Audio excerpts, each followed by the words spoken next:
You. Yes, my president. What is your name?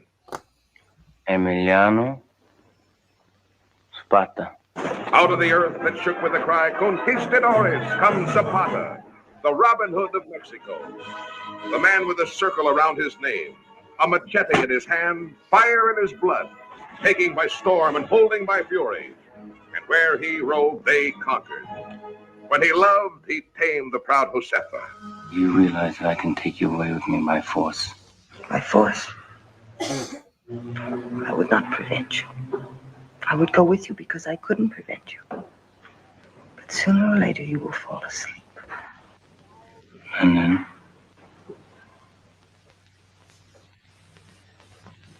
It's Marlon Brando as Zapata, the tiger who blasted the continent.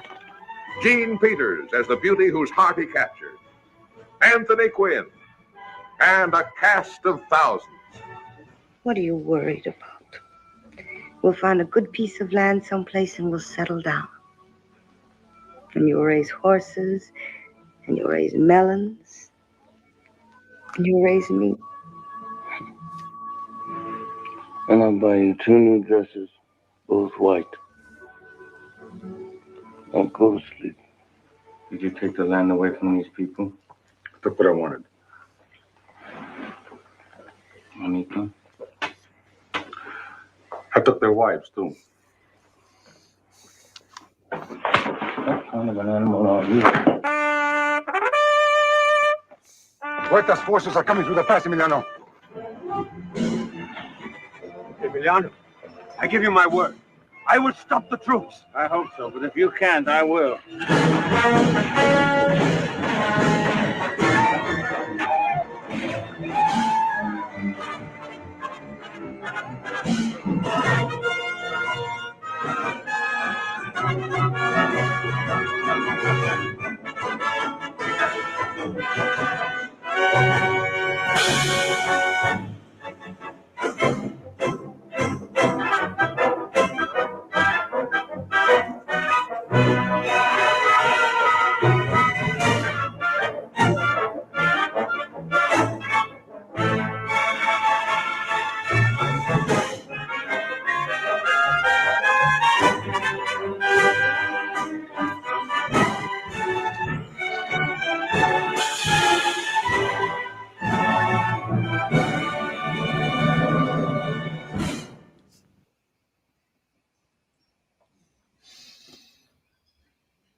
Yeah. So much brown face. Yeah. I loved all the accents too in the movie. It was great because you had Marlon Brando doing basically The Godfather, but with a slight Mexican accent. And then half the people were like, were like, nobody asked me nothing. And then yeah, what do you think? I'm doing a pretty good job as being a Mexican. I got a bronze and everything. oh, I'm heading over to Tijuana over here. What do you want from me? Oh God, I can't believe all like I was looking at like Daryl like all like this movies that like what he's produced and like All About Eve. I'm like, you did that masterpiece? Yeah, I don't know if Viva Daryl Zanuck is is something that we want, or Viva Elia Kazan for that matter. Yeah, kind of sold out a lot of people, which is something that I definitely want to talk about tonight. But welcome to Movie Night Extravaganza. We are going to be talking about Viva Zapata, probably the most like inaccurate biopic or inaccurate biographical drama, because I've been listening to the Revolutions series. I listened to 27 episodes about the Mexican Revolution, and it's not even like the Robin Hood of Mexico isn't even Zapata. That's Pancho Villa. But I think that this is kind of the story of Pancho Villa, a lot of it kind of condensed into a story of like taking several figures from the Mexican Revolution and kind of tying them together. But because of the American response, and because this movie is coming out the same year that the Korean War is happening, I don't think that they really wanted to, make Pancho Villa a figure besides making him yabba dabba doo, because he's literally played by the guy that does Fred Flintstone's voice. Yes. oh yeah. Zapata Dabadoo. But I am Forrest Miller. This is Movie Night Extravaganza. I am joined by Jay Andrew, podcasting in Whiteface world. Yeah. Yeah, no, we just want to make sure it's clear for all of our audio listeners that I am, in fact, in Whiteface. Joined by Karthik, Alien Encounters on Substack, and Revolutionary Tracks on Left Flank Vets. You guys are still doing that, right? Yeah. We're actually going to have like a little bit of a sort of revival. We might even do it more frequently, but it's in the works. But now I can more confidently introduce myself as like Revolutionary Tracks with Left Flank Vets. Word. Cool. Yeah, I enjoyed when you guys did some of that. I mean, I know you had Napoleon the Legend on, right? And you had it feels like so long ago. But I remember there were multiple people that I watched the thing and I was like, yeah, hell yeah. We had like two artists like this last 2 weeks. There was one guy called Passport Rav that we had, and then before that we had a pretty cool self-described maroon artist who's from Louisiana but now lives in Oklahoma, and his name is Marcel P. Black, and he's pretty cool, great guest. Did a verse that was crazy about like one of his ancestors who was like an escaped slave. So it was like pretty wild that he kind of like spit that right on the spot, and it was cool. Damn. Wait, he already wrote it and he spit it on the spot? Yeah, it's an old song of his, but like he spit it on the spot. Oh, that's crazy. And of course, we're also joined by Christina Oakes. I'm Christina on Twitch, and filling in as Conan's understudy while he does live band playing and touring with his secret friends, not Secret friend zone. The secret friend zone. He's in the secret friend zone right now. But yeah, so I've dug into this the Revolution series, and I listened to like 27 episodes this week of stuff on the Mexican Revolution. Honestly, one of the most batshit insane like 10-year revolutions of all time. Pretty much everybody involved in it that was a revolutionary leader ended up dying from somebody else. And like even they ended the revolution, and Obregón, who was like the last person left standing pretty much, then like 2 years later got like murdered, or a few years later, I don't know, just randomly someone ran up to him and just like fucking shot him in the face 5 times, I think. And then what's even crazier, Jake Flores, friend of the show, Jake Flores, his great uncle was a journalist and like writer, like basically wrote socialist propaganda. Oh, was that John Reed? No. It's the guy's name is Flores too. He's actually a Mexican folk hero as well.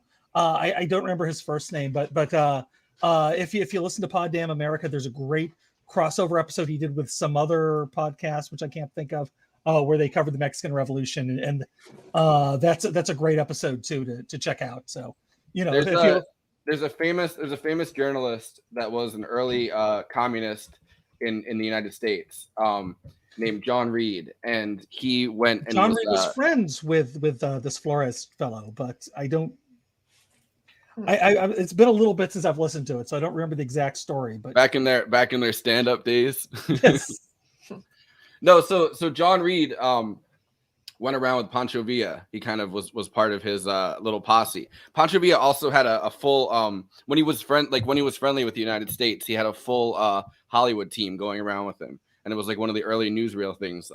Apparently it's a thing that's been lost, but Pancho Villa had news cameras going around with them that they turned into reels before they had movies play.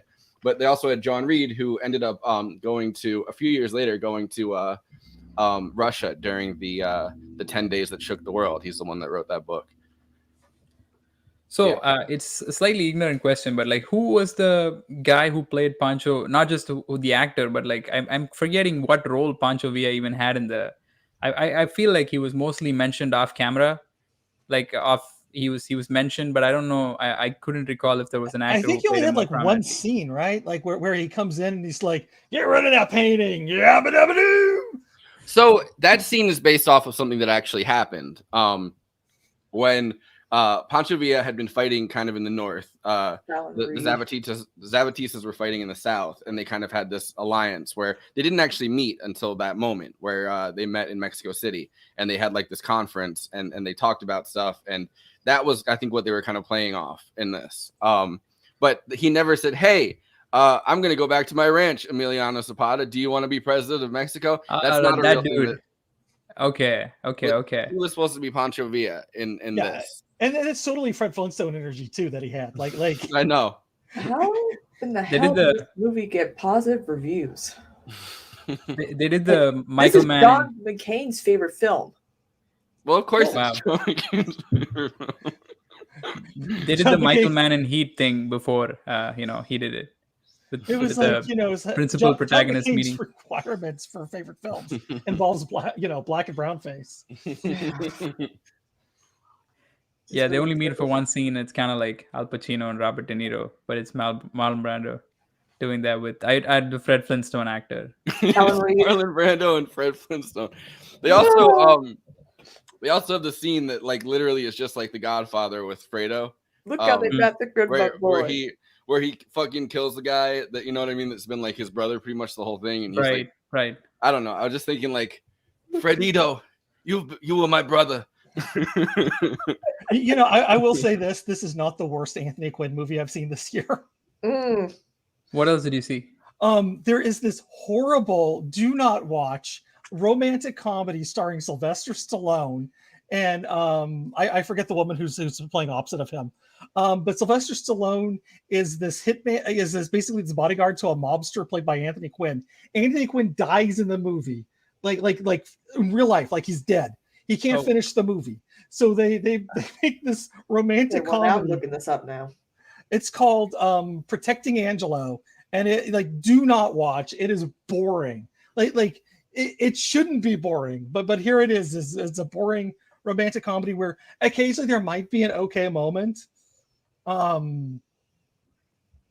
it's like, oh, haha, he's trying to hide a dead body from her, but it smells. So I'll start with this clip. This is Anthony Quinn talking about, he actually was born during the Mexican Revolution, which is kind of fascinating. I think he's like the only Mexican in the movie. Yeah. So this is him talking about he was like 8 months old or something, and his parents brought him over. They probably still put brown face on him to make him look darker. Oh, definitely. But so his parents brought him over the border and snuck him over, and like and I guess there was a whole controversy. I don't even know if he had resolved it by this point, whether he was here legally or not. And so this is actually kind of fascinating. His father was Irish. His mother was Mexican, and they met fighting in the Mexican Revolution, essentially. Love. And of course, I was born in one of the roughest periods in the history of the world, the Mexican Revolution. So it wasn't an easy beginning. But as a matter of fact, I'm very happy that I have survived that period. Yeah, you've survived it very well, too. You were a legal immigrant into America, weren't you? Well, there was a question about that, whether I was legal. At that time, they used to pass out pink slips to the so-called wetbacks, and depending upon if they found jobs across the border, then they were allowed to stay. And it also happened to overlap the First World War. I've already given my age away, haven't I? Anyway. You were a very small boy. Yes, yes.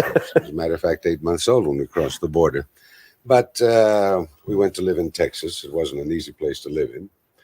And but I don't worry the fact, let us say. I'm just very happy that I lived through it. I did read somewhere, though, that we'll talk about your mother in a moment, because I know she was about the most single poor important Mama. We're thing. going to talk Yeah, about come her. on, just for a little bit.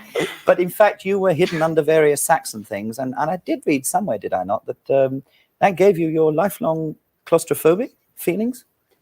Well, in order to escape from the revolution in Mexico, my mother, poor mother, had to hide me in a coal wagon, and I guess I was suffocating to death. And since then, even being in an elevator scares me. Yes, I have that terrible claustrophobic feeling. Yes. Well, now your father, when your mother was looking for him after you were born, was unknown to you in France, fighting with the American. I didn't know we were going here so soon, but yes, that was actually very pivotal to American history. That was the right around then. America did not have closed borders except for people from Asia. So sorry, Karthik, you couldn't come then. But there was the Chinese Exclusion Act, and they had Chinese inspectors, and there was a Chinese inspector in El Paso named John W. Berkshire who was seeing all these immigrants fleeing the violence, and inspired him to create the Border Patrol.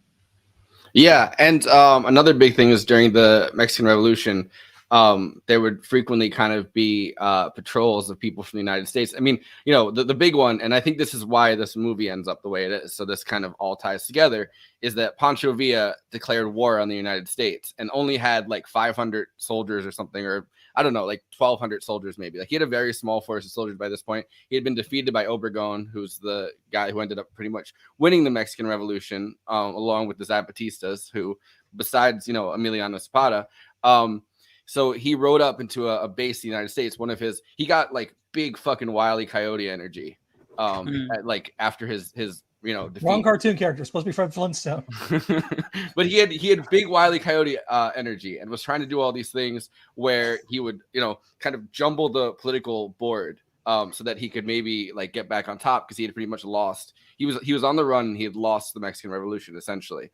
And one of the things he did is he decided to declare war on the United States, rode into a base that they had like right on the edge Fort of the Columbus, border. I think. Yeah, and rode into there, started shooting, killed a few people. There was a whole shootout, and then he rode back into Mexico. He was hoping that the Americans would chase him, because then that would start an international conflict, and then hopefully like Mexican, the Mexican civilians would be like, hey, the United States can't just come into a sovereign country. So and they did for a minute. They did.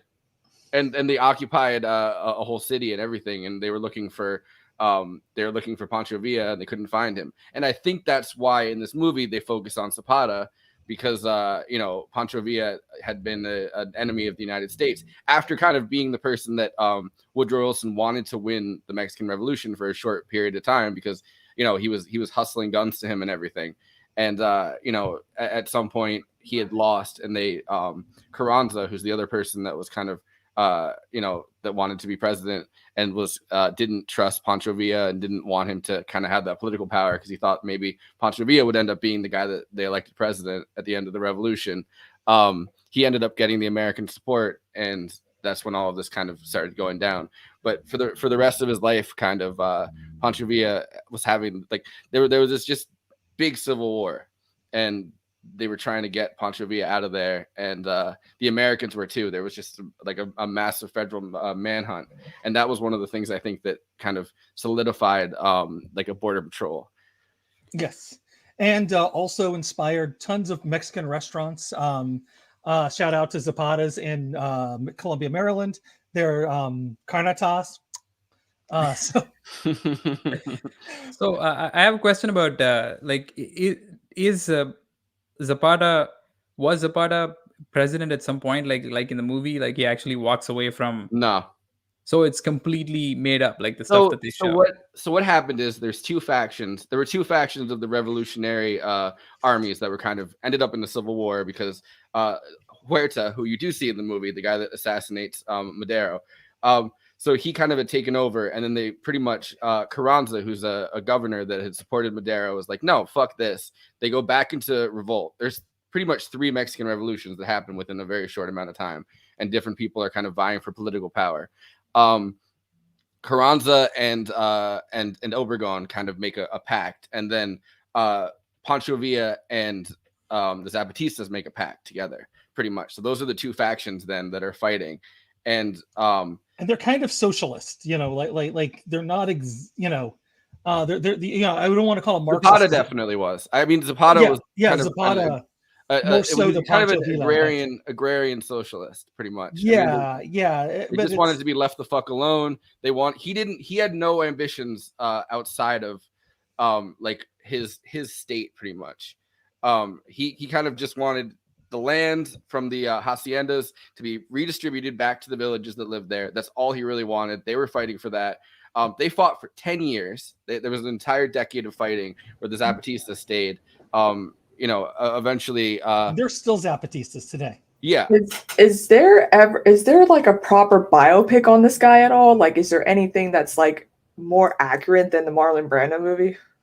I mean, I would listen to Revolutions did a really good season on all of this stuff, and it's they're like half-hour episodes, and it's 27 episodes, and I listened to it in a week, and actually kind of had my mind blown by a lot of it.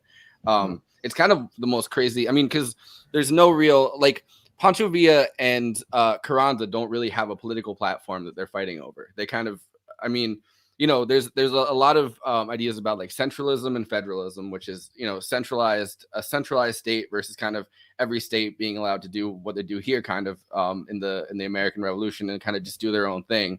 Pancho Villa didn't really have any political ideas, but it was more of a federalist thing, whereas the liberal conservative kind of stylized Carranza was hoping to do like a more centralized government where kind of there's a seat of power and he's in it and he's kind of deciding the laws. So it ends up kind of just being this conflict, but I don't think Pancho Villa really thought any of this out. So it ends up being kind of years and years and years of conflict that don't really have people fighting for as much a political platform as just kind of personalities at the end of this revolution, because they've already overthrown like 3 different leaders. And there's a bunch of actually Zapata films that have come out over the years, but none of them are as famous as this one. It's just like kind of wild that I didn't listen to the whole Revolutions series, but I like checked out some stuff, not from there, but like just to get myself familiar with at least the names and the figures. But from what I understood, it seems like there were multiple fronts on which the Mexican Revolution happened, and it seems like this movie kind of tried to portray a more simplified picture where Zapata was at the center of it. And I don't think it was like the way that you're talking about it, and in the way that I heard, it doesn't seem like that, right? Like it's more like he was. They literally walk in during the movie. The first thing, and Porfirio Diaz, who was the president of Mexico for an entire generation, he was president for 34 years. That part is accurate, and kind of his character seems to be pretty accurate to what I know about the guy. He kind of was just the dictator for 34 years that was incredibly corrupt, wanted American influence in there, thought the only way that Mexico was ever going to get kind of prestige is an autocratic regime that had American business interests at the center of it, European business interests at the center of it, kind of sold out a lot of the business interests to Mexico. Not in the idea, I think that I think a lot of it was because he felt like that was going to be inevitable, that like America was just going to come in and so why not be part of that, and why not be part of that development. But he ruled. Only had an oil cartel, right? Like they found oil during his presidency, and they realized that they were kind of, Mexico at the time was what we think of as like Saudi Arabia now, right? Like they had more oil in Tampico and stuff than anywhere really in the world at that point that they had found. So he kind of starts selling out all of these things, selling out the thing about Morelos, like the place that Zapata's from, is that they found a lot of sugar, like very, very good sugar fields. that they kind of started.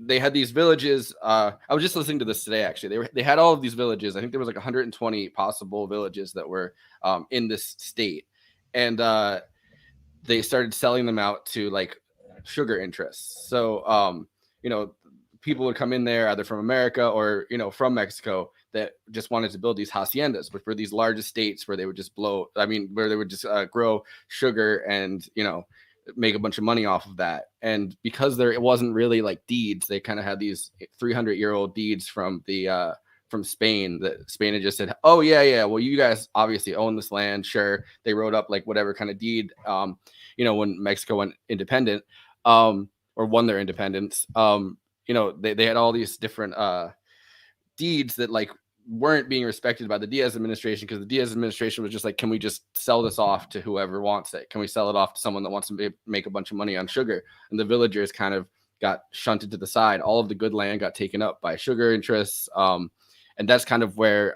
Zapata, enters the picture, because he's someone that was really fighting in court. I mean, this movie kind of makes it into this whole dramatic thing where he's like, being taken away and arrested, and then everyone's following him. But he was sitting there in court trying to figure out like the best way to represent these villages in court. And that's kind of what he wanted to do. He wanted to be like a village chief. Well, which the original script was even more dramatic. And of the introduction of him, where he's like sitting on a white horse. Man on a white horse. It's cool though. I feel like it's kind of almost trying to be a Western. I mean, it's not even hiding the fact that it's trying to be a Western, and I feel like it kind of has the qualities of being a Western.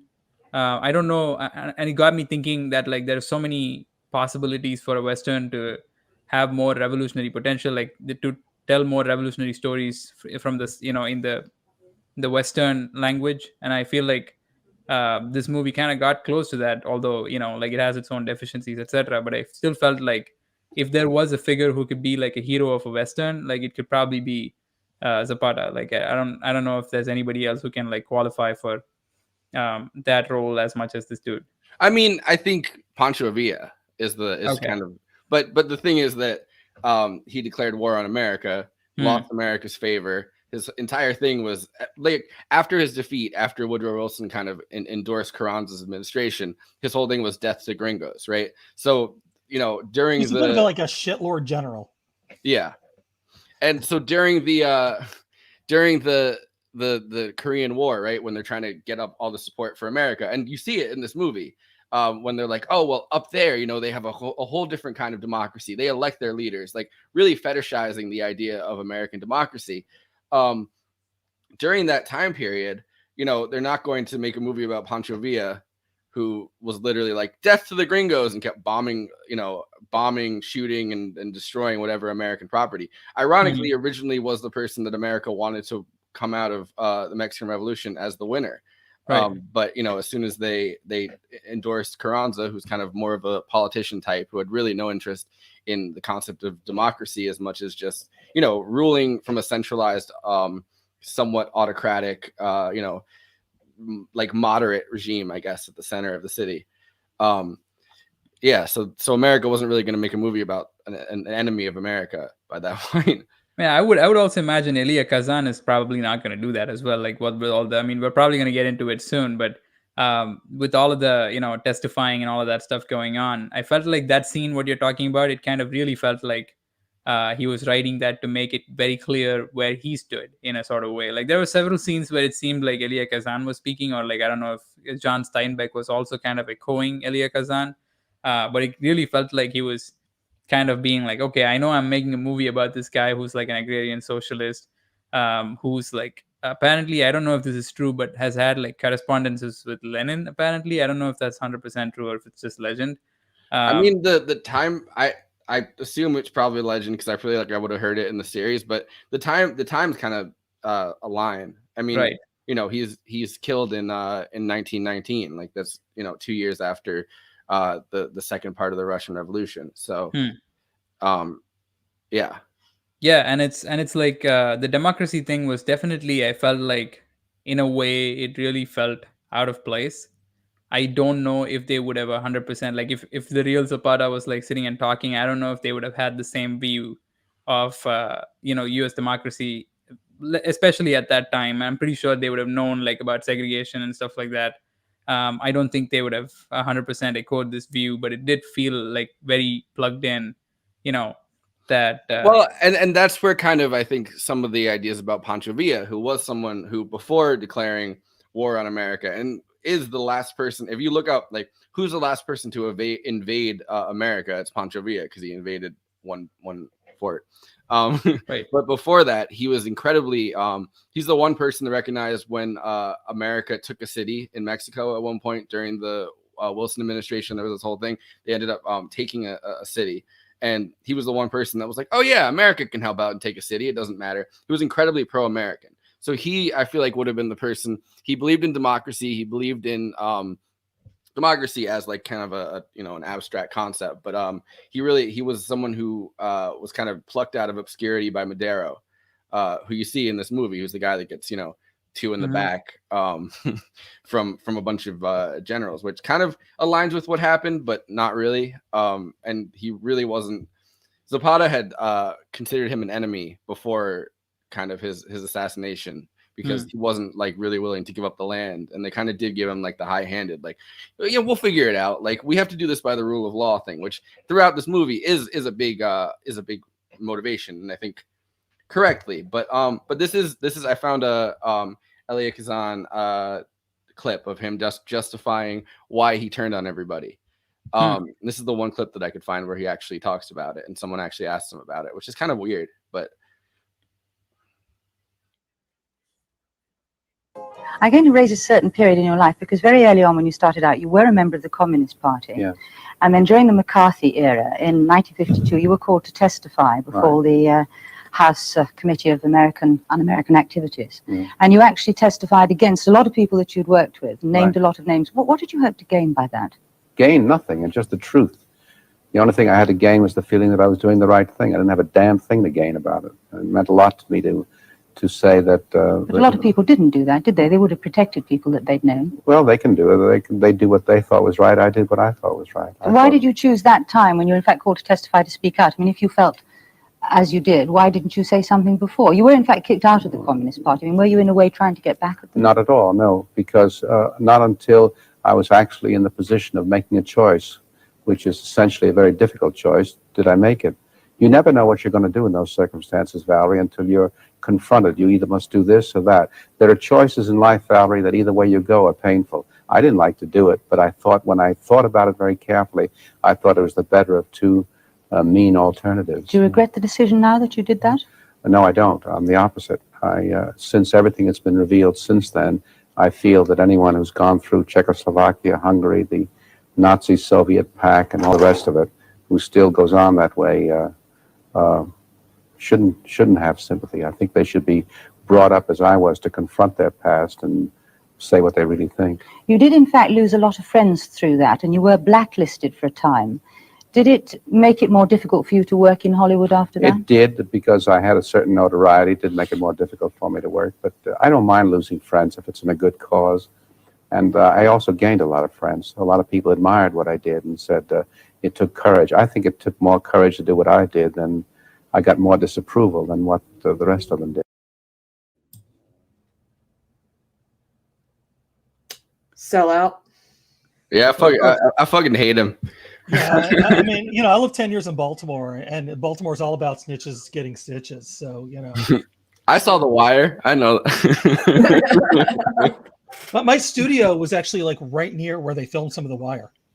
Oh, nice. Yeah. But, oh my God, like his excuse. I'm like, dude, you had like that's not a good excuse. And of course, he feels like good about the fact that he did it because now his granddaughter has a career in Hollywood. So yeah, and she's been asked about it, and she never always gives like an answer that's kind of just like railroads right over it. You know what I mean? She's like, yeah, that's my grandpa. Anyway, my family was really creative, and it's like you're fucking yeah. Well, I think snitching. Is it her dad that wrote what was that movie? Reversal of Fortune about Alan Dershowitz? Oh wow. Is it a positive movie about Alan Dershowitz? Yes, it's based on one of his novel, based on a book he wrote about a very important case he was a part of. Like if you understand the case, it's there's a reason why you want to talk about it, and he could have done it. This movie is terrible because it ends in 5 minutes because he gets a plea deal or something. Isn't that his? First of all, no. By the way, I want to say that Elia Kazan and Charlton Heston would make great friends because they both like making movies where you play brownface and play a Mexican. Yes, Touch of Evil and Touch of Evil. Yeah. And then I found out that Burt Lancaster did at least 2 movies that I found where he played brownface. So you guys want a palate cleanser? The other side of the clip we just watched. I love this so much. I feel like we can keep the tension going, though. I mean, like I do want to see that. I need this as a palette. Okay, let's go. Elia Kazan said that it was not easy in America to raise funds to make film on Puerto Ricans, and that in that case it was not easy to find money to make such a film. Chère mademoiselle, you have chosen the wrong metteur en scène. Vous avez pris le mauvais metteur en scène. Because Elia Kazan is a traitor. Et parce qu'Elia Kazan est un traître.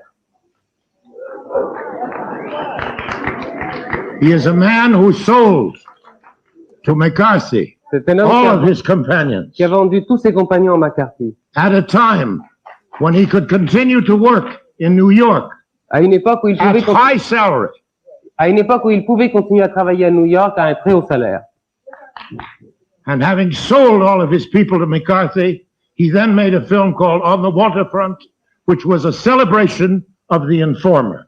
Et après avoir vendu tous ses amis à McCarthy, il a fait un film qui s'appelle Sur les quais et qui est une glorification du mouchard. And therefore, no question which uses him as an example can be answered by me. Et par conséquent, toute question qui se serve de son nom comme exemple ne pourra trouver de réponse auprès de moi.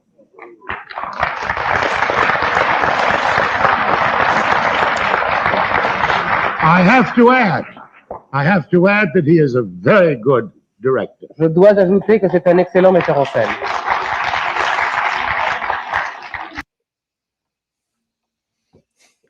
Hell yeah. I don't know. I love Orson Welles. That's one of the reasons I love when Joseph McBride comes on so much is that he actually was like directed by Orson Welles, and I can ask him a million questions about that. Yes. So next time he comes on, we'll have to talk to him about Kazan and like, if he was like always like cursing him and like. I think when Kazan there was some award that he won or something that actually Joseph McBride was involved in the process of writing. I might be mixing it up with Capra, but I thought that he had something that he had written at one point about being involved in some Lifetime Achievement Award or something that Elia Kazan had won. But yeah, I don't know. I love Orson Welles for that. Yeah. I also feel like, now that we are reading, I don't know, maybe it was already like, this was my introduction to the notion that like On the Waterfront is an informer celebration movie. This kind of actually got me to see Viva Zapata itself. Like there are a couple of scenes in Viva Zapata where he comes pretty close to almost like do a little bit of apologia for almost like preemptively, like he's gonna talk or something. Had it happened yet? Had his testimony? I don't know what year. But like there was a scene where the Fredo scene, right? Like the Fredito thing that you were talking about. Oh wow! So April 10th, 1952. Was the Huac testimony that he gave. We here at Movie Night Extravaganza really want to have Al Pacino do a Huac film. So please, somebody in Hollywood, make this happen. Isn't he dating like a 26-year-old? Come out. Yeah, he's dating someone that's a lot younger than him. But you know what? I think that he deserves it. Yeah. He might age gap.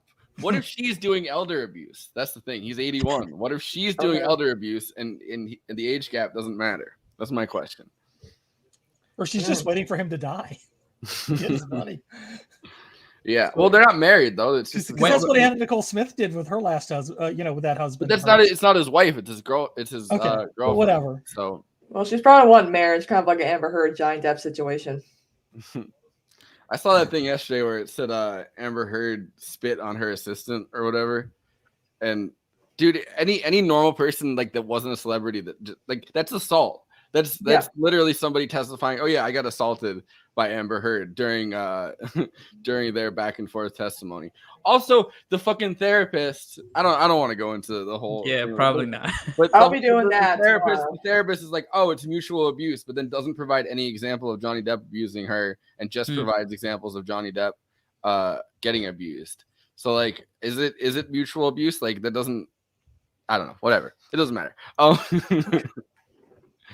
But yeah, coming back to this, like, did this movie come out after his testimony? So it was the same year. I let me see.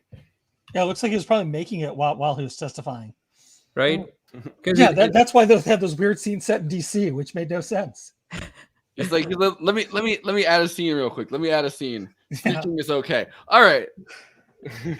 there was a scene. Is bad. Yeah, and like the scene that he was, he was so talking his about. testimony was after this movie was released by 3 months. Oh. No, I feel like he was already ready to do it. It kind of felt like that. No wonder this movie's so inaccurate. He really didn't want to play off him being a good socialist. Yeah, I really want to get through the Steinbeck script now because like Steinbeck's a comrade. Like if he's going to write a script on Zapata, I'm not going to say it's going to be 100% accurate because he knows it's for Hollywood and probably doing it for the paycheck. But at the same time, he probably put in enough stuff to because Steinbeck was a comrade. But it also makes me. The movie makes me think about if the last scene was Marlon Brando being like, "Tell me again how it's gonna be once we get the land," and, and he's like, "Well, we're gonna have a little bit of some space for rabbits, and then I get to tend the rabbits." Yes, you get to. Yes, Emiliano, you get to tend the rabbits. I saw. Speaking of all this, I saw Johnny Depp and Chris O'Dowd in a production of Mice and Men. Really? On Broadway, yeah, back in like 2014. I remember being. I mean, I was very disturbed by it. I read it in, I want to say high school, maybe middle school. I read it in high school. I was very disturbed by, but like I think it's a very good book. Like it's like extremely well written. It kind of gives you the perspective of people kind of living through this, like living through the Dust Bowl and everything, like like the post Dust Bowl, whatever, like economic crash really well. Like I think that's actually a really good book, but like the fact that it's Steinbeck that wrote this, that's the first thing that I definitely thought of. Tell me how it's gonna be once we get the land. So I also felt like he didn't like being asked the question. I mean, Orson Welles like had some problems with being asked the question as well, but Kazan totally, like the moment the question came, he was like, okay, I see what's coming here. Well, it's kind of defined his career since. I mean, and we can definitely get to this. I have the reaction to, the reaction when he got his like lifetime achievement Oscar or whatever, which is something that I don't know why the fuck they do. Why not just wait for someone to have a movie that, that's like good enough to kind of do something like that? But they gave him like an honorary Oscar, but it's like his 8th Oscar. So it's not like, it's not like, what's his name? Medea. Who's never going to make an Oscar movie, who really is a great guy and actually a pretty good actor. Yeah. Well, I mean, also, they gave Scorsese that kind of, I mean, with The Departed, right? Like The Departed is not a movie that's like Oscar worthy, but they had passed over Scorsese so many times. They kind of gave him a lifetime achievement. I feel like they're going to do that with Glenn Close because she's been nominated I don't know how many times, and they're just probably going to give her the Oscar for Sunset Boulevard when that comes out. And they did it for Leo with The Revenant, and it's not a movie that anyone really cared to watch or whatever. Well, it might be The Aviator was probably his best film.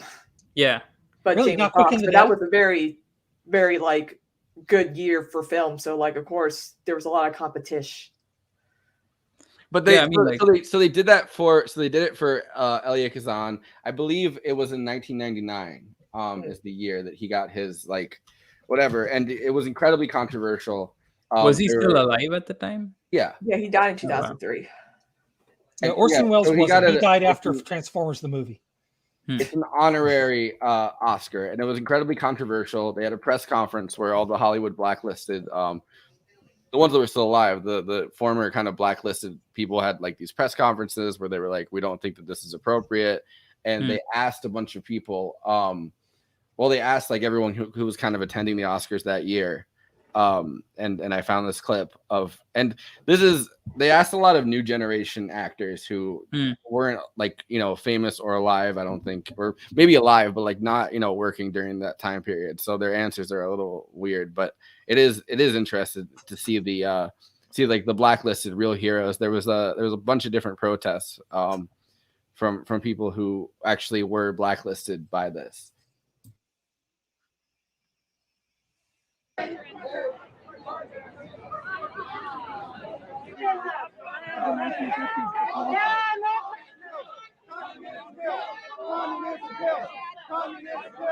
The billion people are going to know that there are people in Los Angeles who will not be silent when a confessed snitch, stool pigeon gets an award. You can't separate his art from his life, and you can't separate his life from the lives he ruined.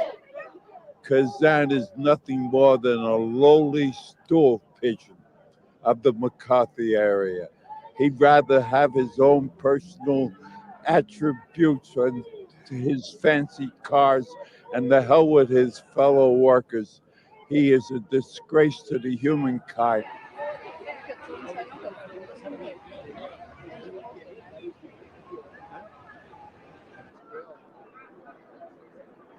It'll be really interesting to see what's on his mind, because I'm sure there's a lot of things flooding through it right now. He certainly had to pay an awful price because a business he clearly loves so much, he must feel very outside it. And I can empathize with that feeling, having to go up there in front of a lot of people. I mean, the expectations that people are putting on this, it seems monumental right now. I didn't know people made movies like his, and movies about people like me. And it was an extraordinary and life-changing experience. But I am violently opposed to everything that was done by the Un-American Activities Committee. And I feel sad about his testimony. I think it's good that there is a hoopla, because it shows we live in a democracy. There's freedom of speech. And, we are honoring an extraordinary artist. Period. That's what this evening's about.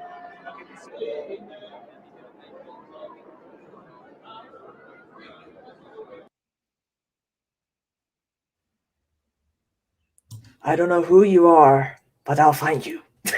I don't know. I love the one guy who's just like, the McCarthy area.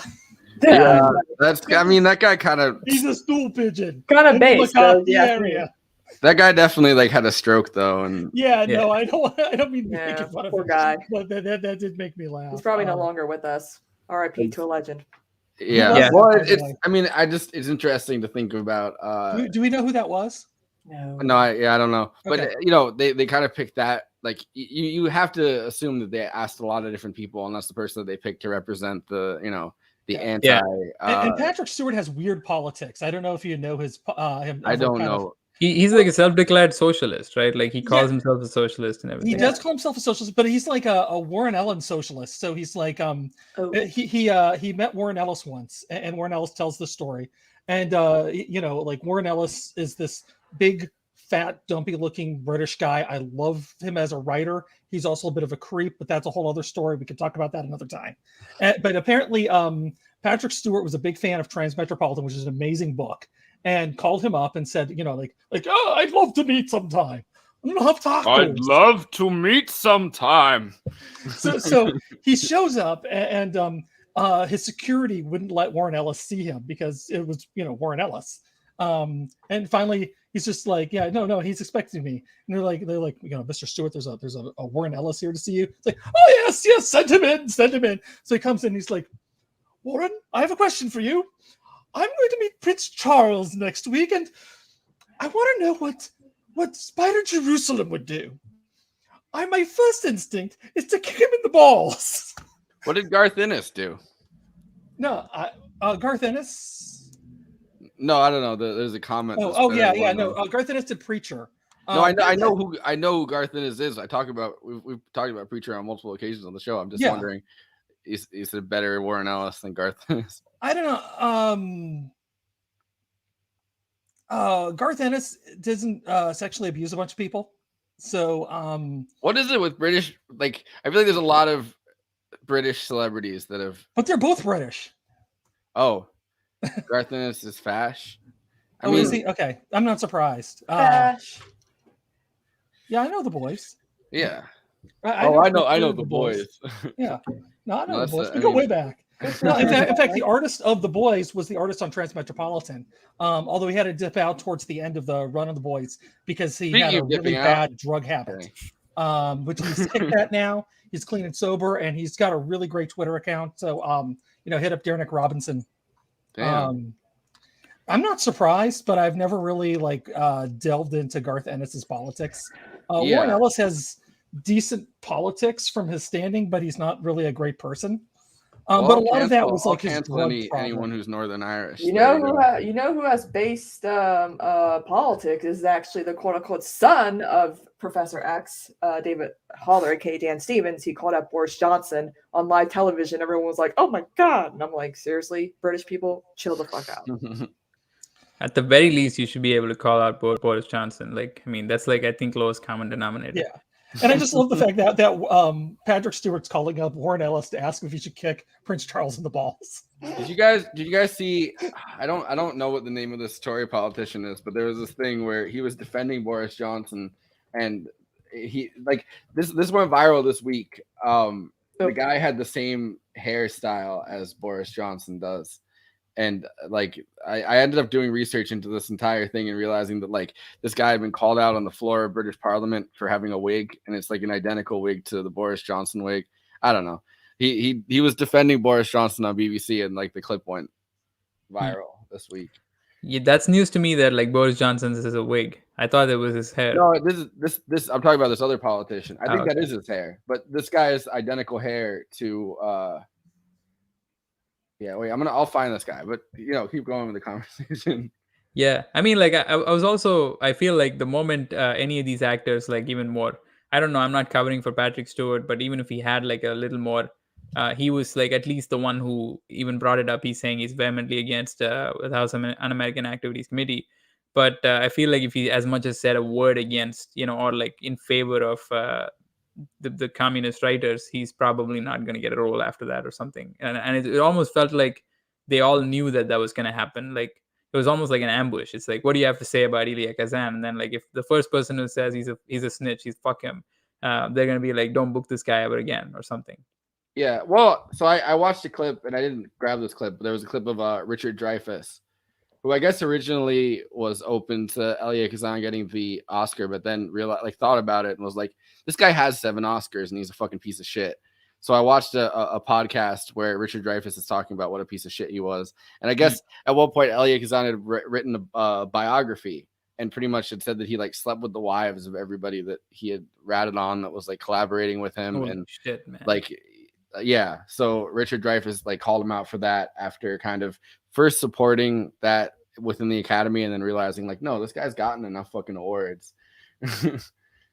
Michael Fabricant is who I was talking about, by the way. Trying to find it. It's just he does I don't know. The answer was so snivelly that it just seems he's not, the whole I felt it was the right thing to do. It's I was in the position to do that, and it's such a, what's his name, the O'Neill guy, it kind of felt like that, but it's he's an older person. It's not he's a 19-year-old who got caught by the FBI and he has no choice but to snitch or something. This dude actually had options, and he doesn't even seem like he recognizes that or something. I feel there's a lot of reactionary people during this time period though that came through that came from Europe and suddenly were immigrated to America, and Elia Kazan was Greek, but his family was Greek, but they were in Turkey, I guess, as a Turkish minority or something. And there's like a lot of, I mean, Greece had its own issues with like, the CIA coming through and kind of doing a coup to put down the Greek communists. Like that's one of the first coups that we did. So I think that a lot of people within that generation were incredibly reactionary. The ones that made it to the United States, I mean, that is why they made it to the United States, right? Like they were kind of reactionary figures within that. And so when he talks about, I think that, I think that this is communism and it's dangerous. I mean, he was a communist for the first few years of his career. A lot of times, though, within Hollywood, it was the kind of a social thing, and it wasn't like they had any kind of committed communist or socialist politics. But still, I mean, he kind of, I don't know. It's interesting. It reminds me of like, there's a Phil Ochs song called "Love Me, I'm a Liberal." And like the lyrics are something like, once I was young and impulsive, I wore every conceivable pin, even went to socialist meetings. I learned every union hymn. But I've grown older and wiser, and that's why I'm turning you in. Love me, love me, love me. I'm a liberal. And that's what it kind of reminds me of, right? Like it was okay when I did it, but as a young person, I didn't know any better. But now that I'm kind of older and I'm in front of the McCarthy hearings, and I guess also he had Elia Kazan's wife at the time was like incredibly reactionary, and it decided that she had the same politics as John Wayne. But if you know anything about John Wayne's politics, he was a big Bircher, like John Birch Society, like the 1950s equivalent of QAnon, pretty much. Did you ever see the Frank Sinatra interview where he calls out how bad John Wayne's politics are? No, I haven't. It's in Playboy. So read it for the articles here. But there's this like 1971 article where Frank Sinatra just like goes ham at John Wayne and just like rips him a new one as far as his politics, because Sinatra's politics weren't terrible. I don't want to sit here and be like, oh, Sinatra's this comrade or anything like that, but I mean, Sinatra was on the right side of things. He was kind of a Democrat. He was a Democrat. Well, he was a Democrat under Roosevelt. He was a Democrat under Truman. He was a Democrat, especially under Kennedy, who was his pal, was his buddy. Like that there's all those conspiracy theories, or I don't even know if they're conspiracy theories about Sinatra being Kennedy's mob connection that ended up helping him win the election. I mean, I don't know if that's even fully a conspiracy. The Chicago thing, like, and then with Nixon, he kind of turned over to a more reactionary set of politics, became a Republican. Reagan was also his friend.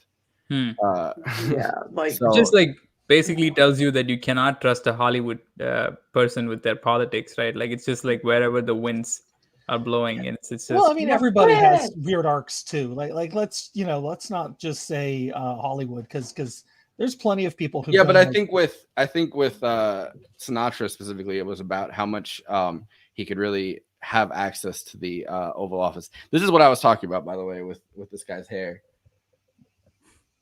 Why do all British people have hair like that?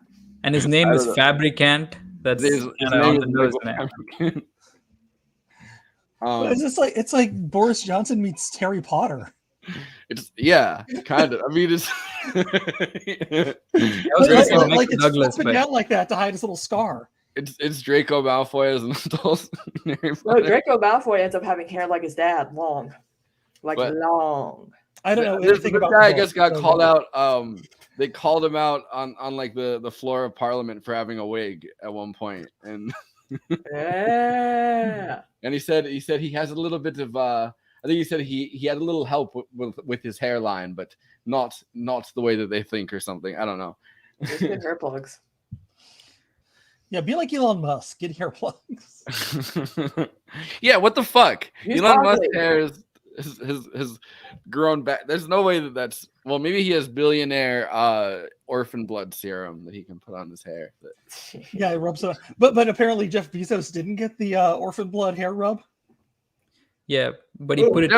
That's Jeff Bezos' way of like, he's like, I got balls. I can be hairless on the top of my head and be bald. He's on his Lex Luthor arc. Yes. Yeah. He's like, I'm going to be the supervillain. I'm going to look like the supervillain I really am. But yeah, so talking about Elia Kazan's politics, I think that there is like a reactionary European element to it that yeah, I don't know. It's definitely. I was watching something yesterday that was talking about, I guess he went first in front of the House Un-American Activities Committee in secret, and they didn't make him name names. He just kind of talked about like the Hollywood influence of communists or something. And he kind of talked in generalities. And then his wife, who had kind of inherited her politics, she decided from John Wayne, at the same time as kind of, realizing in the newspaper, his wife said something in a newspaper like, oh, they didn't even make him name names or something. And then they realized, oh, he didn't name names. We should have him back in front of the House Un-American Activities Committee. So he went for a second time, and that's when he named all of his collaborators pretty much. But there was also something with Arthur Miller and him where they decided to name each other or something. And I don't know. There's a whole... Was Marilyn Monroe involved in this? Marilyn Monroe? Well, she was married to Arthur Miller. Yeah. Also, to anyone who went to high school knows for a fact that you had to read The Crucible in English 3 and watch the movie with Winona Ryder. Yeah. Why would you go all the way to make like a revolutionary figure movie, like especially someone who could be seen as like having more Marxist-Leninist, perspectives or whatnot, and maybe not exactly Marxist-Leninist because they were contemporaries, and at that time, like you were probably it's anachronistic to call him a Leninist, but like Zapata is like a guy who is definitely heroic and like he's a nationalistic figure, and you have all of these Marxist Bakuninist or whatever. Right. And like you make a movie about that, and I guess like there is a little bit of a revisionism because you are kind of making him seem like he's like liberal democracy in a funny way. Well, but I mean, that's what just happened with Trial of the Chicago 8 or Chicago, what was it? Chicago 7. Yeah. Well, it started out as the Chicago 8 and then which is why I messed up. But anyways, the movie Chicago Trial 7, where they completely changed the politics of Trial 7 Chicago. Where Aaron Sorkin changed the politics of what's this, Abby Hoffman, like he's like I love Abby Hoffman. His suicide just still makes me mad because his excuse was y'all lazy. Well, yes. I think that Sorkin, don't get me started on Chicago 7, but Sorkin kind of turns it into on one hand you have the more SDS, I guess, style of politics, and he's like, oh well, that's all about winning elections and organizing like political figures. And the other side you have Abby Hoffman. And you think he actually thought that deeply about it? Well, I think that he turned the politics down to on one side media spectacle. I don't think he didn't even deal with the media spectacle. I mean, it's a bad biopic, just like this movie was. Yeah. It's but it seems like I'm not saying that he thought about it that deeply, but like it seems like the two sides that are fighting it out kind of or arguing it out during Trial of Chicago 7 are on one hand people that are serious about actually getting involved in politics and like actually pushing for elections. That's the one side of progressive politics in this movie. And then the other side is like media spectacle and pretending to levitate the White House and like But then it comes down to Abby Hoffman saying, well, we don't have enough money to actually run candidates. And it seems like the entire, I'm not saying that he thought about it deeply, but like Aaron Sorkin's entire purview of how radical politics could go is like, on one hand, you have people actually running for elections. On the other hand, you have unserious people that are causing media spectacle. And that's kind of the farthest his imagination can go. Yeah. I mean, the farthest his imagination can go is like a far right Democrat like Clinton. Right. That's as which kind of Tom Hayden somewhat became because he made but very the good thing friends is with the though is Clintons. both this movie and Trial of Chicago 7 completely whitewashed the politics of the subject matter. And both movies. And I think, and here's the thing, like when Steven Spielberg first asked him to write this movie, because this was Steven Spielberg wanted to direct it initially. He goes, "Hey, could you do a story on Chicago Trial 7?" He's like, "Sure." And so Aaron Sorkin calls up his dad and goes, "Hey, Dad, what's the Trial of Chicago 7?" Like that's how deeply Aaron Sorkin thinks about things. Yeah. I'm not saying that he thought about it deeply. I guess my point that I was trying to make is that I just think that his imagination, right? That's the farthest it can really go. Yeah. The idea of radical politics, and I think that there's incredible failings on the part of everyone really involved in the trial of Chicago 7 in real life, because Rick Perlstein, not to mention Rick Perlstein's books again, but I forget whether They're great books. They are More great. and more people are reading them.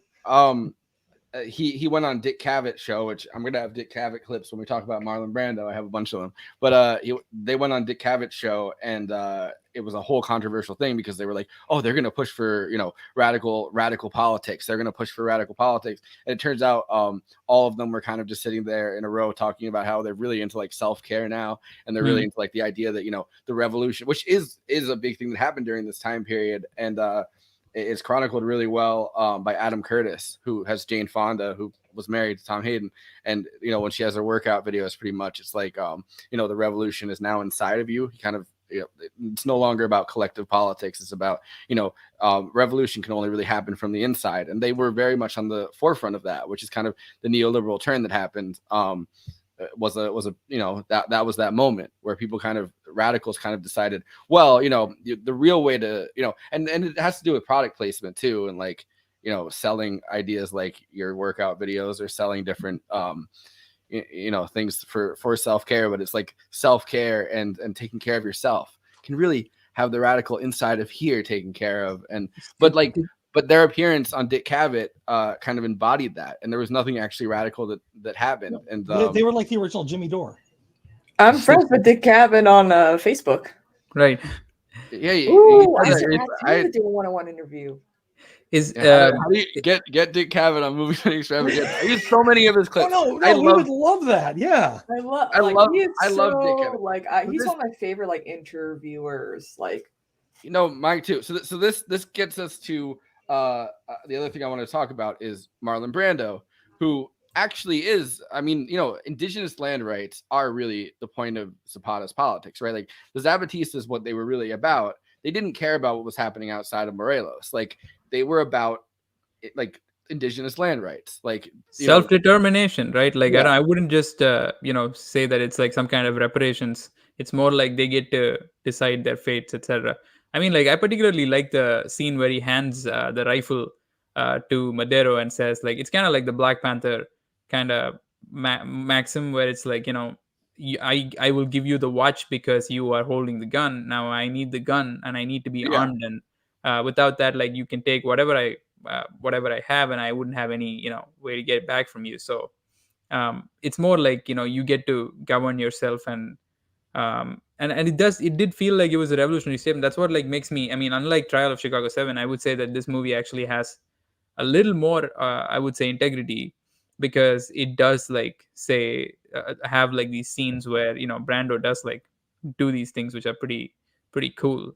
It was you that got me to rewatch Trial of Chicago 7 when we did our Oscars thing. I remember I'd fallen asleep the first time and I was like, it was when we were talking about doing our Oscars article that turned into that stream, and I rewatched Trial of Chicago 7. Not a good movie. I guess well written, but maybe my favorite comment from because I did a reverse Letterboxd one-liners when Conan came on Ben Burgess. Yeah, and one of them was it's a shame that the writer Aaron Sorkin had to work with the director Aaron Sorkin. And now he's doing master classes about how he's a visionary director. Like, come on, man. He's always been high on his own supply. That dude, even before, before it was cocaine that he was high on, but now it's ego. Yeah, now it's ego. Well, it was ego before, because he actually used to go on message boards and would attack people on message boards who would say things about the West Wing, and then he'd actually write episodes about the West Wing, making fun of the people on those message boards. My brother went to school with the daughter of John Wells, who was one of the writers on West Wing. And he's the guy who took over after Sorkin left. Yeah. So my brother went on vacation to Hawaii with his daughter. And I guess at one point they watched the entirety of West Wing. And then I was watching. Well, I wasn't watching. Well, why not ER? During Also, during Todd during Wells. Biden's State of the Union, my brother texted me and went, "I think he did very well on that speech. I think Biden's killing it." And I was like, and then my mom the next day was like, "Yeah, well, he watched every episode of West Wing," and I was like, "Oh, so that's why he thinks Biden's speech was killing it." That was like a burn for your brother, I suppose.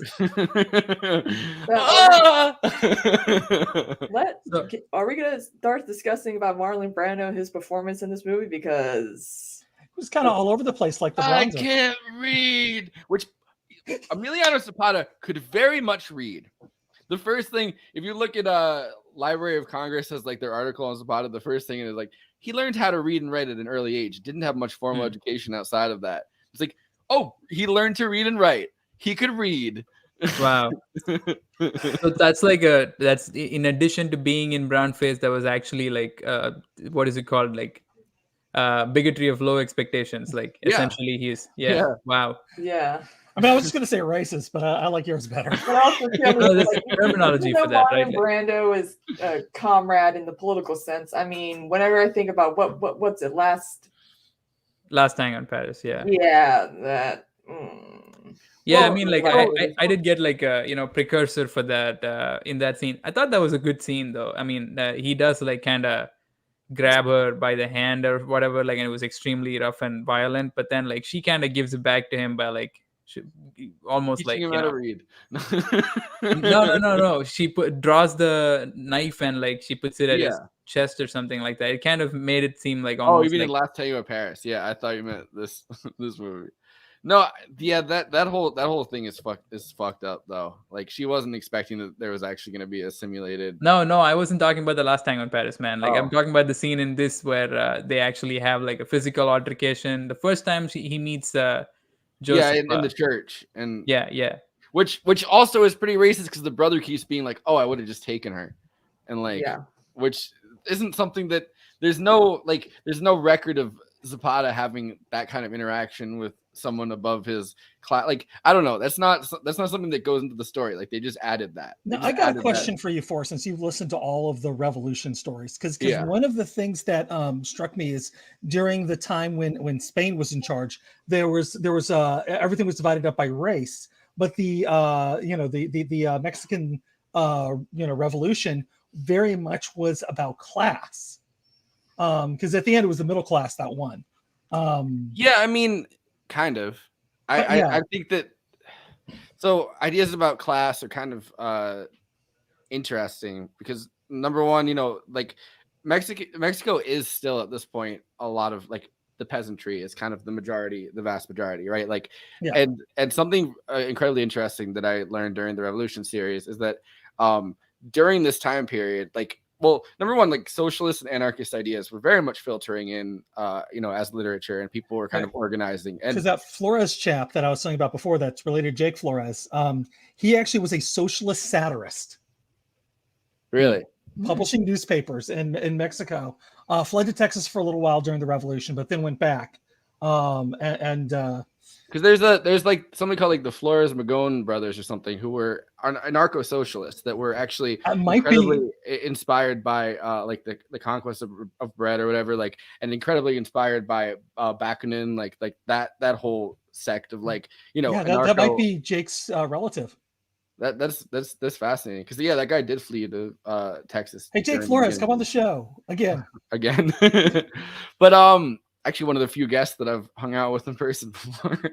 I think 3 days after. I think that was 3 days after we had him on too. I didn't know him before that. But no.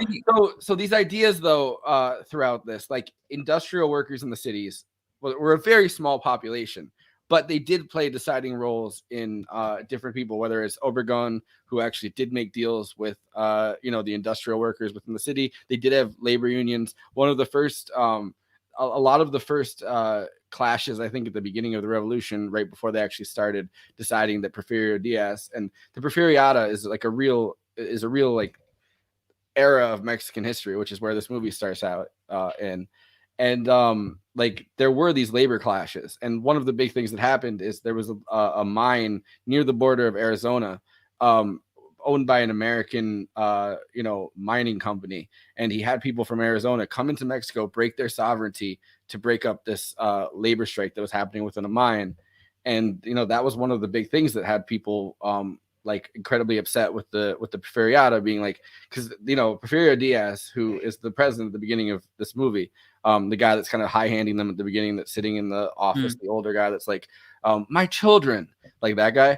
The big thing that they kind of said about him was he's the mother to foreigners but stepmother to Mexicans, because he'd let so much foreign business into the country that So I think that class did play a role in it, but maybe not as much of a role as it did elsewhere around the same time.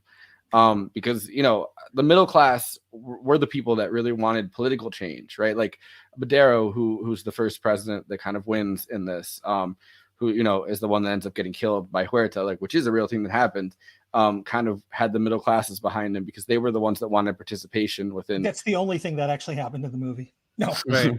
one of very few. Yeah, it was a few. There doesn't seem to be a lot of discussion, and considering that this is you don't even get the period, right? It kind of feels almost like it's in the 19th century, but it's actually happening in 1910 to 20, and this is exactly overlapping with the World War. And you don't really get a sense of the economic realities of what's actually going on. It just seems like almost like a small peasantry that has their land taken away from them, and these are people who are fighting for the land back, type of thing. Because you also have a couple other factors that are going on, which we haven't quite touched on. One, like the Texas Rangers, one of their jobs for years was to take the Tejanos, the Mexican born Texans, and basically run them out of the state, run them back to Mexico. And to take their land so white people can have them. So like the Texas Rangers is a inherently racist organization from jump. And that's basically what their storied history began as. And also why like the Border Patrol, whenever they first started up, was like full of Klan members and former Texas Rangers, just kind of the worst of the worst. You also had so Zapata is literally just fighting within Morelos for the most part, which is like the second smallest state in southern Mexico. Like that's kind of where he wants to be. He doesn't really care about what's happening on the wider scale of things. What the Zapata, like the Zapatistas wanted was they wanted the haciendas that had taken over, right? Like these sugar plantations pretty much that were that had taken 75% of the good land from villages and kind of broken up villages and just kind of given them the shit land. They just wanted the land redistributed. So there was a thing that that they don't even mention in this movie. The big thing that that Zapata is known for is the Plan of Ayala, which is a written out plan, which he wrote. Like he can write, like he can read and he can write. Like don't worry about that. Like the real guy. And he wrote out a plan, and it's for radical land redistribution within Morelos, like his state.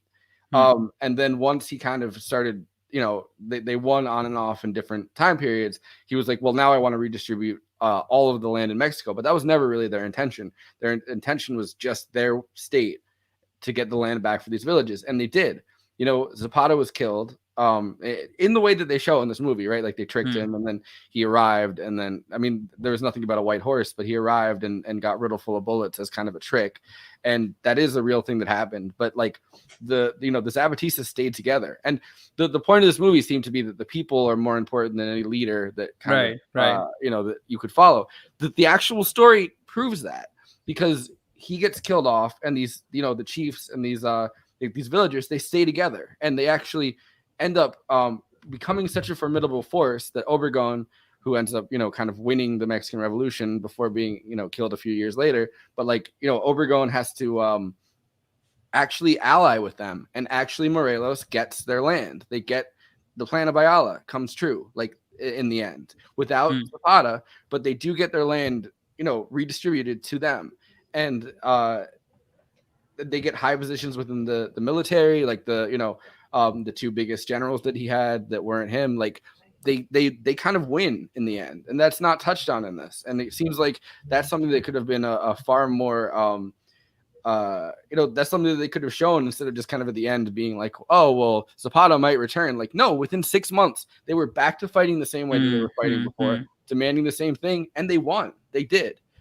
It did like have a very Judas and the Black Messiah type ending where it's like it was the end of the road for the movement itself because they caught this guy, and it was like a brutalized sort of ending. I mean, it ends on a sort of like whatever, like, a positive note of like showing the horse, and if the horse is around, then he's probably also in spirit around and stuff like that. But it did make it materially seem as if like it was the end of the road for this dude, for the movement, not just him. And which was funny because the Zapatistas is still around, are still around today, and dying. I know somebody from Jimmy Peck's podcast. The Antifada? Yeah, the Antifada. So I can't remember who from the Antifada went down to Mexico and met with the Zapatistas and did something with them. I don't even remember. Nice. My apologies on that, but well, there's also someone named and this is the song that I was playing that Phil Ox wrote that I sent you, Bullets of Mexico. Ruben Germayo, I think is how you pronounce it, but he was a Zapatista, a young Zapatista, and he ended up kind of demanding the same kind of land rights. Germayo? He ended up Germayo. Come on. He ended up getting shot on the land kind of by the Camponistas, but like he kind of did a similar thing where he kind of went into rebellion because throughout Mexican history, different places have gone into rebellion and people have either been gunned down or the revolution continued depending on when and where and why and how much support they could really get. But so the last thing I wanted to talk about though is, and I'll play this clip, is Marlon Brando's he pushed hard for Native American rights, which I think that really what this is the story of more than anything else is an indigenous rights story. And I don't think it ends up being done justice by the script. I think John Steinbeck and Elia Kazan were making their own statement about political leaders and communism and all this stuff and democracy, and it gets lost within that. But I do want to play and I don't want to keep you guys too much. And like a couple hours before that we started streaming, I found the actual script of the movie. Yeah. So like we never had a chance to actually read it. But I don't want to keep you guys too much longer. But this is the last thing I kind of want to talk about is Marlon Brando's push for indigenous representation at the very least. Tell me then, when way back in the 50s, when you were interested in the Indians' fishing rights, before it was fashionable to be so, what triggered that? I read a book called Indians of the Americas. And I, after reading the book, realized that I knew nothing about the American Indian and that everything that we are taught about the American Indian is wrong. It's inaccurate. And our school books are hopelessly lacking, perhaps criminally lacking, in revealing what our relationship was with the Indian. When we hear, as we've heard throughout all our lives, no matter how old we are, that we are a country that stands for freedom, for rightness, for justice, for everyone, it simply doesn't apply to those who are not white. It just simply doesn't apply. And we were the most rapacious, aggressive, destructive, torturing, monstrous people who swept from one coast to the other, murdering and causing mayhem among the Indians. There's one Indian in the...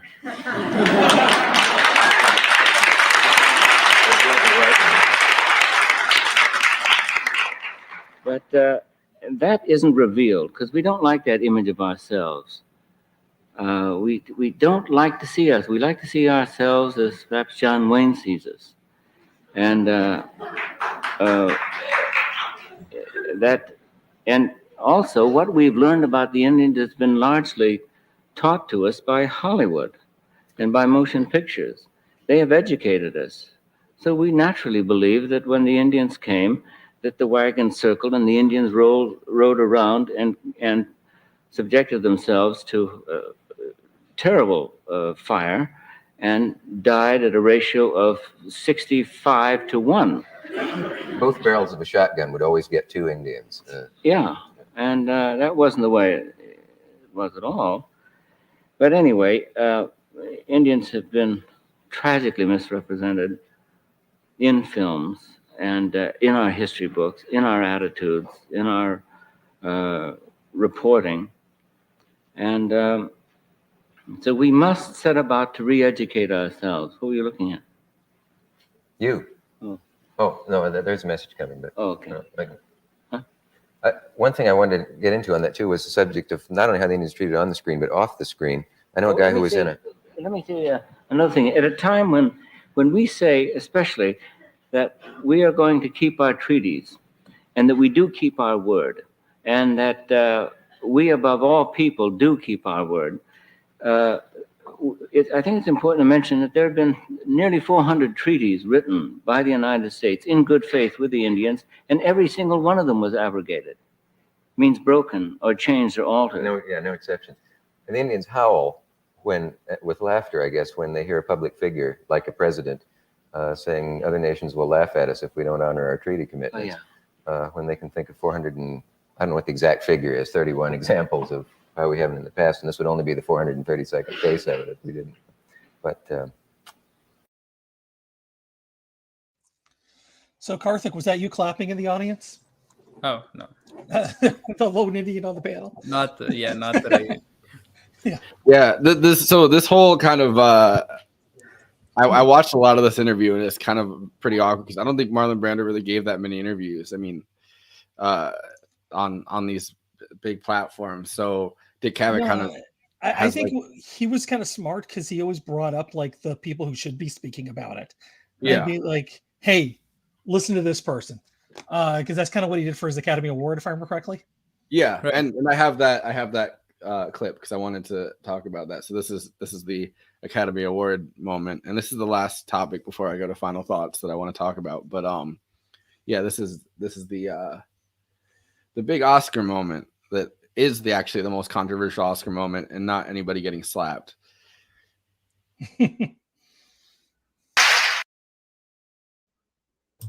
John Wayne can be heard booing in the background. No, John Wayne had to be held back for beating the fuck out of her, and that's he had 6 people like holding him back. And if you like, and Will Smith is the most controversial thing. Yeah, and he was like, why aren't we talking about that? But if you listen to her speech, she's talking about, I hope we can meet with love. And it's like, it's really, it's a beautiful speech. And like, it's always really kind of pissed me the fuck off that like people were actually, you know what I mean? Like, yeah. So that's kind of a moment that I've always wanted to play on. Like Michael Moore had a similar moment too, whenever he got up there and challenged George Bush.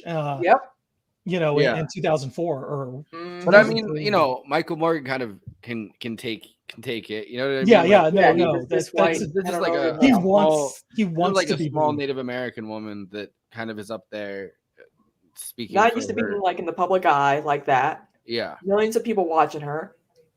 But I've never seen this till today. But this is and then I'll go to final thoughts. But this is Marlon Brando talking about why he did that, and I kind of thought it was he's still kind of talking about a lot of issues that we talk about today within this clip. So I thought this was interesting. I don't think so. No, I felt that that there was an opportunity for, since the American Indian hasn't been able to hear his voice heard or have his voice heard anywhere in the history of the United States, I felt that it was a marvelous opportunity for an Indian to be able to voice his opinion to 85 million people. I guess that was the number. And I felt that he had a right to, in view of what Hollywood has done to him. And I was embarrassed for Shasheen. She wasn't able to say what she intended to say. And I was distressed that people should have booed and whistled and stomped, even though perhaps it was directed myself, they should have at least had the courtesy to listen to her. But I think she did very well, and I was very glad that she did have what opportunity she had to say what she did. And why didn't you get to read your entire statement as you planned it? Well, I think that they felt that it was inappropriate, and I actually don't know. I think they didn't want her there. They didn't want the evening interrupted with that particular note. And from their insular point of view, I felt that perhaps they had a point. But I don't think that people generally realize what the motion picture industry has done to the American Indian. As a matter of fact, all ethnic groups, all minorities, all non-whites. And people just simply don't realize, they just took it for granted that that's the way people are going to be presented, and these cliches were just going to be perpetuated. And so when someone makes a protest of some kind and says, no, please don't present the Chinese this way, or please, I mean, on this network every night, well, perhaps not every night, but you can see silly renditions of human behavior. The leering Filipino houseboy, the wily Japanese, or the kook or the gook, and the idiot black man, and the stupid Indian. And it just goes on and on and on. And people actually don't realize how deeply these people are injured by seeing themselves represented, not so much the adults because they're already inured to that kind of pain and pressure, but children, Indian children, seeing Indians represented as savage, as ugly, as nasty, vicious, treacherous, drunken. They grow up only with a negative image of themselves, and it lasts a lifetime. Is that an answer to your question? Yeah.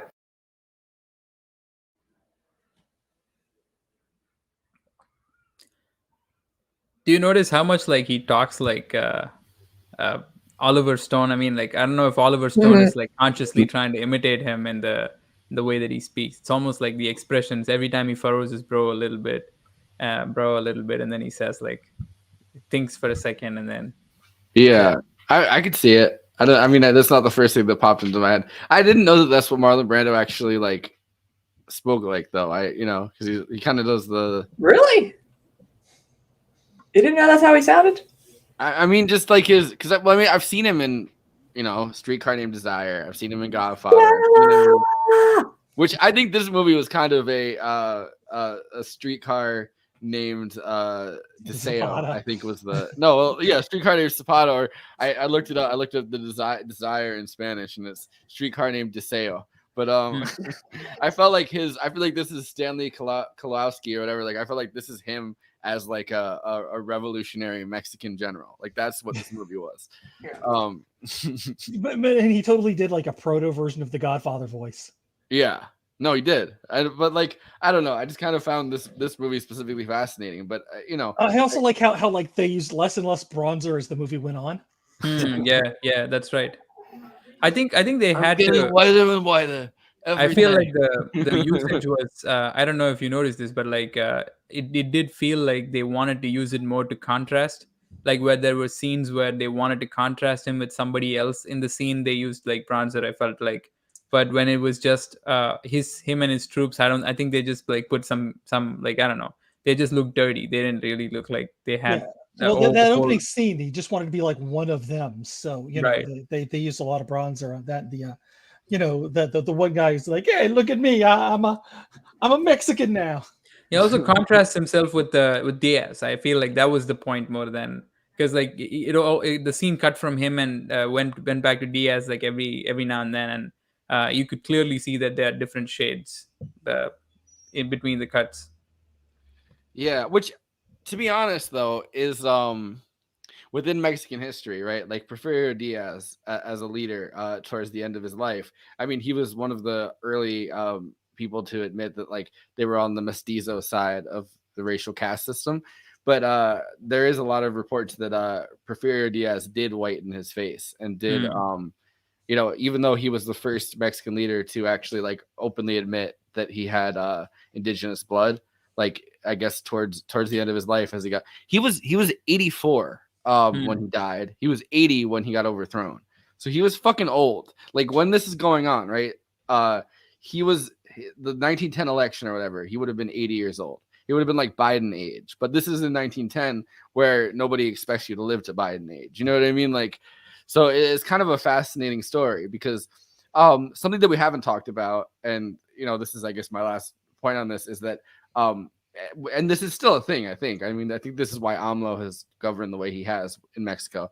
No re-election is a slogan that Porfirio Diaz came to power. Before his 34 years of power, he overthrew, I think, the Juarez government. His reason for overthrowing them is he said no re-election. That was his slogan. He was in power, then he abdicated power, gave it to like his like best friend pretty much for a term, who kind of he was a minister of development within that term. And you know, so this guy I guess did like the worst parts of the Porfiriato. I mean, Diaz did, but like he did he was the president for the worst, the most of kind of selling everything off to American interests, most of selling things off to the European interests during this term. So people were kind of begging like, oh, bring back President Diaz, bring back President Diaz. He came back, changed the Constitution. He said, you can have one re-election. Even though I was the guy that ran on no re-elections, you can have one. And then the second, like his term was over and he's like, oh, you can have, unlimited re-elections. So he amended the Constitution twice. And then his overthrowing, like when Maduro overthrew him, the slogan was no re-election. And that was the same slogan that Porfirio Diaz 34 years prior had run on.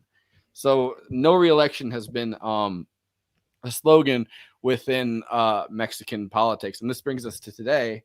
AMLO kind of promised not to get reelected. And I mean, they're kind of saying this is halfway through his term. So he held, which I think is actually pretty fucking awesome. He kept his promise where he'd hold a referendum halfway through his term to make sure that he could kind of win a second referendum. So 3 years through a 6-year term, which Porfirio Diaz was the one that started the 6-year term as a concept. So AMLO, this is 3 years into his term. This last week, he held an election, won it in a landslide. His opponents kind of sat it out, but he also is an incredibly popular Mexican president and is the first person. The Mexican Revolution ended and they started PRI as like a party, which AMLO was the first non-PRI president to win election in Mexico, which is kind of fascinating. Does he? What's his relationship with the legacy of Zapata and like the Zapatistas? Yeah, I was wondering that too. I haven't complicated. Really. It's he comes across a lot more radical in his rhetoric than he actually is in his governing. But again, it's very complicated because the fact that he's right on our border. The U.S. Has so much influence over Mexico. Has invaded Mexico before, yeah. Yeah, there's so much. Oh wow, Mexico's AMLO to Zapatistas. Let's put aside our differences. It's very everything about AMLO is very complicated and can't really be summed up easily. But he definitely is of the left, and he does kind of govern neoliberally, but there's extenuating circumstances around that. Yeah, no. Well, and he's actually doing a lot of good. AMLO more than anything else is a populist, right? Like, yeah. This is when he was running for president. And I think there's probably some people who could speak much better than me on AMLO about who he is politically and whatnot. So. I think that it's difficult because the end of the Mexican Revolution, they put PRI kind of as the ruling party, and all of the presidents of all the presidents of Mexico since then have been of that party. Like, it's been a one-party state, and AMLO tried running 2 times before that, and got both times kind of lost. And I thought there was like 2 parties that weren't that different, and PRI was one of them. There might have been a and like every once in a while they just switch because the particular one was so egregious that they couldn't deal with it anymore. Well, I know that AMLO defeated PRI. Like, that was the big thing. It was a big deal. Yeah. Would it be that like he's clearly like he's a president, and it's like it's probably more of a federal centralized sort of control over. The Zapatistas seem to be more like decentralized in their understanding of power and conception of power and all of that. Like, is that like a point of difference, you think? Is that this guy wants to be more of like a president at the federal level, like have more executive power? Whereas that might have something to do with it. I don't honestly. I legit don't know. Yeah, I mean, I think that the big thing at this point, because for a long time it was federalism versus centralism, right? Like, those were the 2 ideologies. Like, federalism as a thing that was kind of each state kind of governing itself with a weak central authority, and then centralism, which is the thing that wins out within the Mexican Revolution, as a strong executive state. And I think that at this point, though, those differences are kind of put aside, and it's more along the lines of kind of like more of a strictly neoliberal,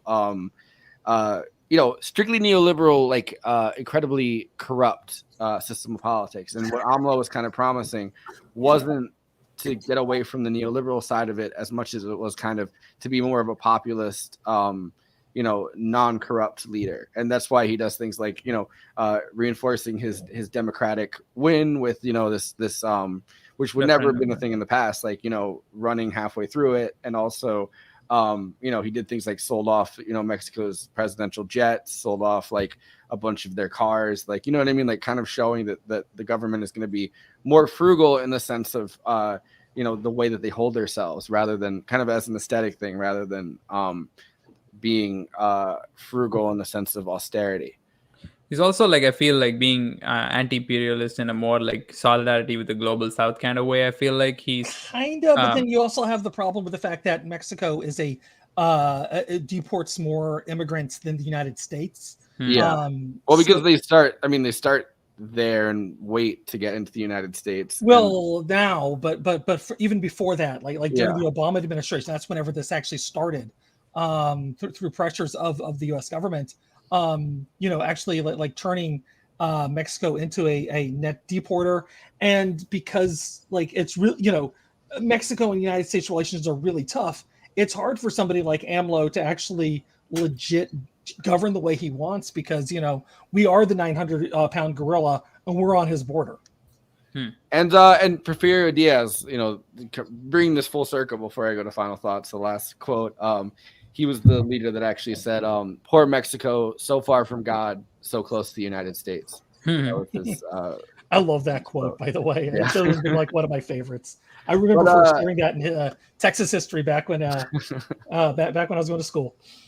But Karthik, starting with you, final thoughts on this movie or the conversation that we just had, or any part of it. Sure.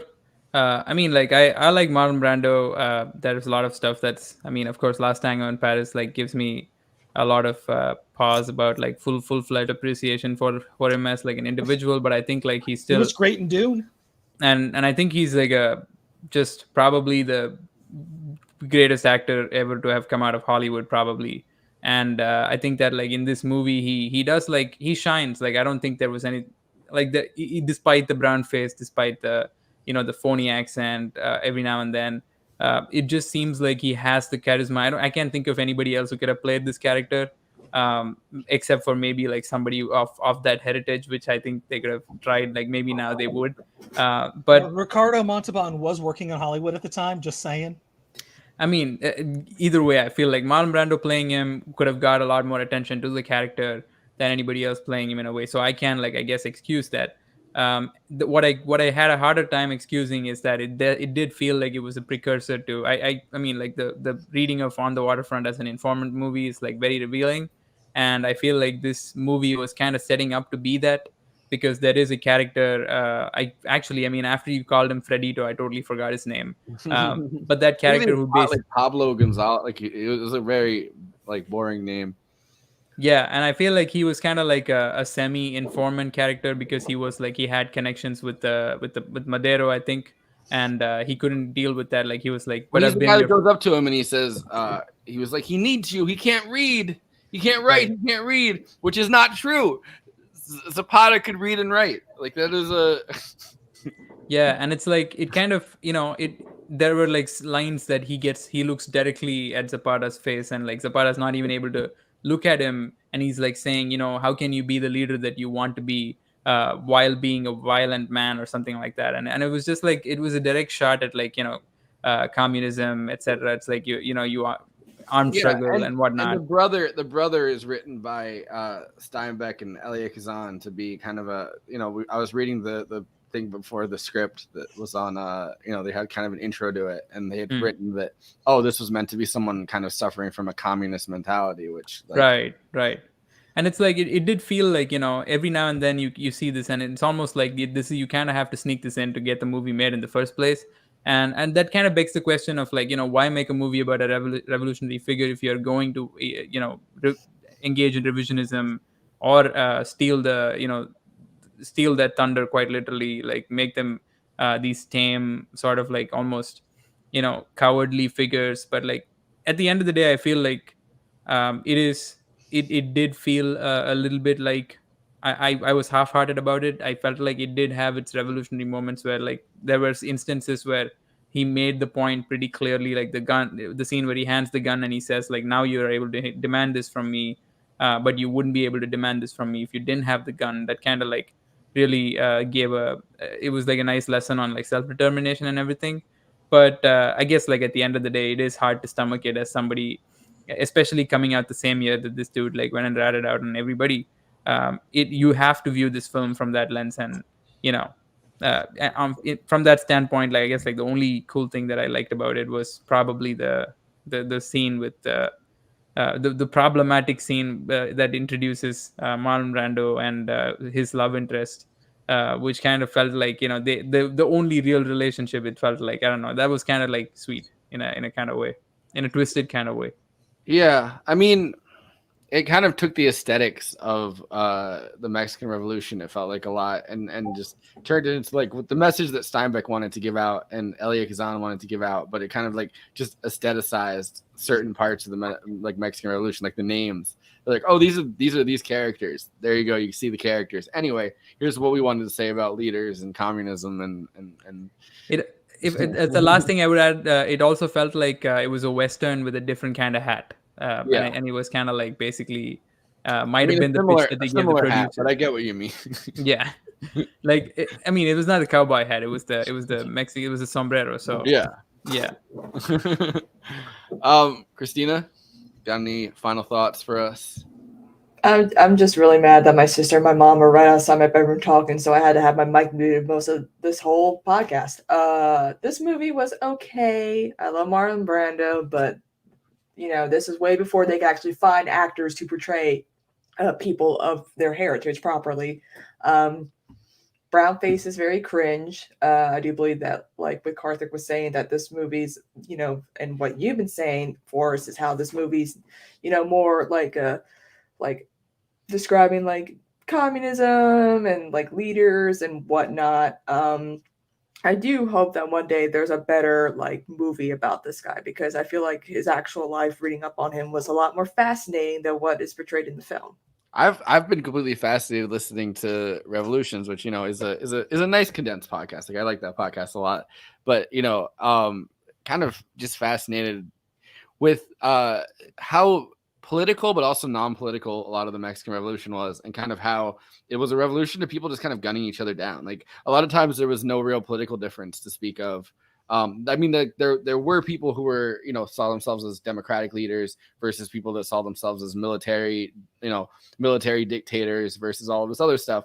But like it kind of in some ways, people of the exact same ideology, or that didn't really have an idea of a different ideology, would just gun each other down over personality differences.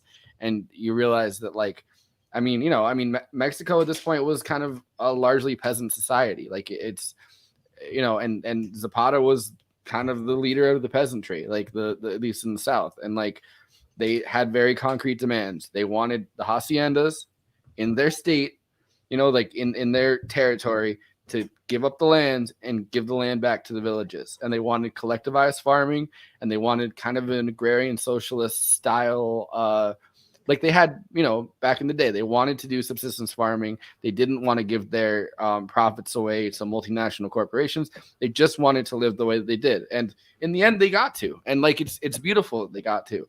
But like it's kind of a fascinating story that way, right? Like it's not someone with a grand vision where they're like, I want to rule Mexico this way. It's very much 120 villages pretty much, with Zapata saying, we want to go back to the way things were, before the Porfiriata, where we could just kind of live the way that we want to. People weren't bothering us. They weren't extracting our profits.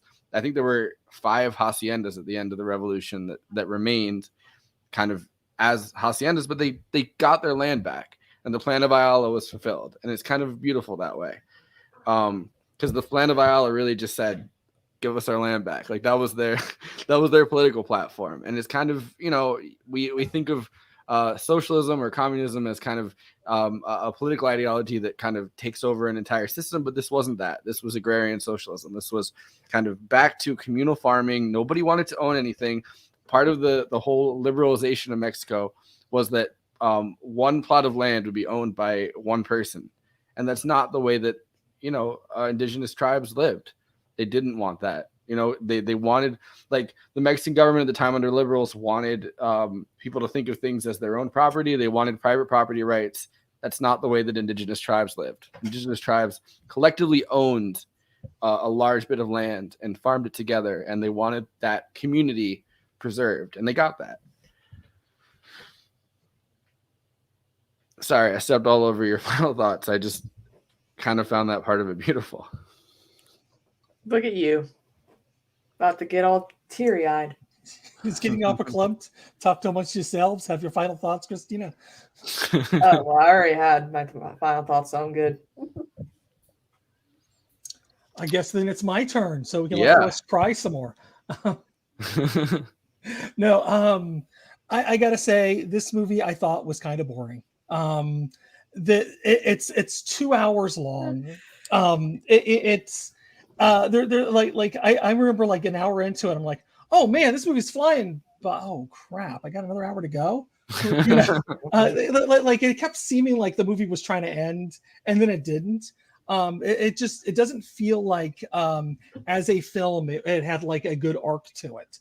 The last half hour felt like it took forever too. Oh my god, yeah, it just kept getting worse and worse, and there was like less and less bronzer and like you can tell this movie. Give me my land. I want my land. You don't need a leader. You just need land.